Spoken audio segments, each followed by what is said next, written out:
Good afternoon. I greet everyone and great minds.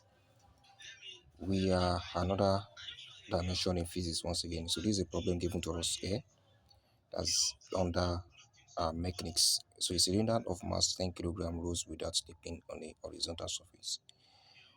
At the instant of the motion, it has a speed of 10 meters per second, which has to be considered. Determine its rotational kinetic energy.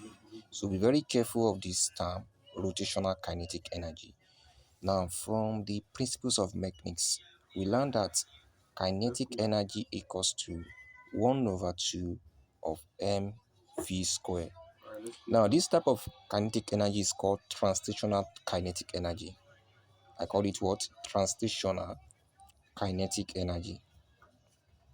So that is the normal kinetic energy that, okay, most students are used to. That's 1 over 2 times mv square, which means m represent the mass, v represent the velocity or the speed of the object, while k represent the kinetic energy.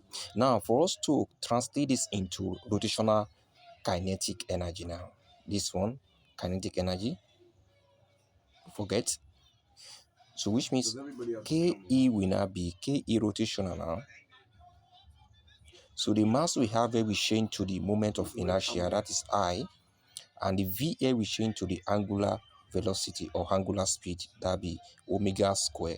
So this formula is related to rotational kinetic energy because the body is in rotational pattern, not in a transitional pattern. Do you get it now? So that is why we are going to apply this formula. Now, since we are not given the moment of inertia here and the angular speed or angular velocity, we have to prove this particular formula. We have to break it down further in form of this. Now let's look at it.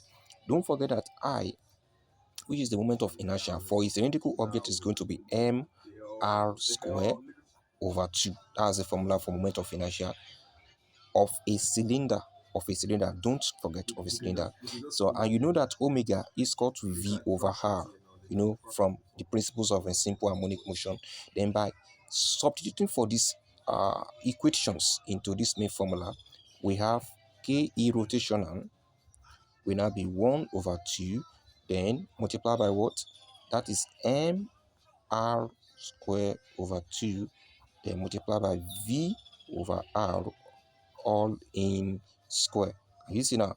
So we want to try to prove this particular equation so that we can arrive at the components of mass and velocity as part of the formulas. Do you get it now?